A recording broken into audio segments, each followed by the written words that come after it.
ልጆችዬ እንዴት ናችሁ? ደህና ናችሁ?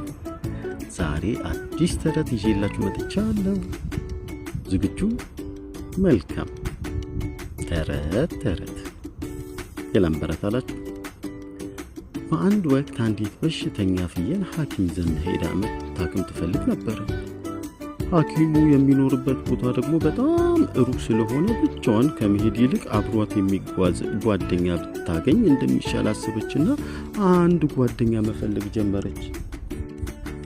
ፈልጋ እንደ ራሷ በሽተኛ የሆነች አንዲት በግ አገኘች። በጓን እንዳገኘቻትም ስትፈልጋት እንደነበረ የፈለገቻትም አብራት ሐኪም ቤት ዘንድ እንድትሄድ መሆኑን ዝርዝር አድርጋ አስረዳቻት። በጓ ግን እንደምታውቂው እኔና አንቺ ብዙ ጥላቶች አሉብን፣ እንዴት አድርገን ነው ከጥላቶቻችን ተሰውረን ሐኪሙ ጋር እንደርሳለን አለቻት። ፍየሏም ግድ የለሽም፣ እርሱን ለእኔ ተይው፣ እንዴት እንደምናልፍ እኔ ያሳይሻለሁ አለቻት። በዚህ ተስማምተው ጉዞ ጀመሩ።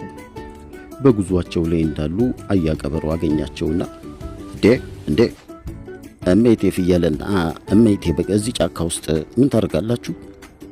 አሁን አያንበሶ ቢያገኛችሁ አላቸው። ልክ እሱ እንደማይተናኮላቸው መስሎ ፍየልም ቀልጠፍ ብላ ወንድሜ ቀበሮ፣ መቼም አንተ ወዳጃችን ነህ፣ ከአንተ የምንደብቀው ነገር የለ።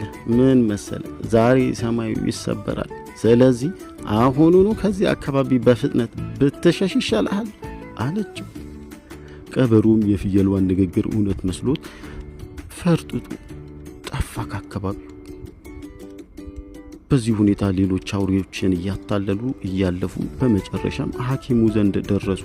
ወረፋቸውን ጠብቀው ሕክምናቸውን ጨርሰው ሲመለሱ መሸባቸውና አንድ ተራራ ላይ ወጥተው ለማደር ተስማምተው ወደ ተራራው ጫፍ ላይ ወጡና ገና አረፍ እንዳሉ ከተራራው ስር ቀን ያታለሏቸው እንስሳት ተሰብስበው ቁጭ ብለው በንዴት ሲያወሩ ሰሟቸው። በተለይ ከማዕከላቸው አያቀበሩ ድምፁን ጮክ አድርጎ ፍየል እንኳን በአቅሟ ታታለኝ ሲል፣ ሌሎቹም በቁጣ ገንፍለው እኔንም አታለኛለች፣ እኛንም እኔንም አሉ።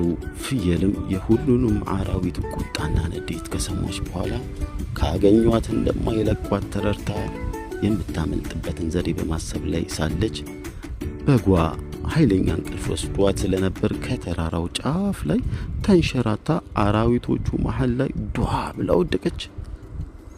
ፍየልም ወደ ያውኑ በፍጥነት አጋጣሚውን ተጠቅማ ይኸውላችሁ አንደኛው ሰማይ ስባሪ ወደቀ ብላ ጮኸች። በዚህን ጊዜ ሁሉም አራዊት ደንግጠው እግሬ አውጪኝ በማለት ሮጠው ሸሹ።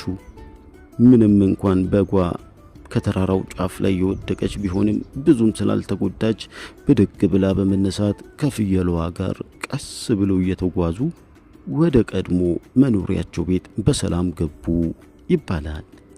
ወደዳችሁት? ተረት ይመልሱ፣ አፌን በዳቦ አብሱ።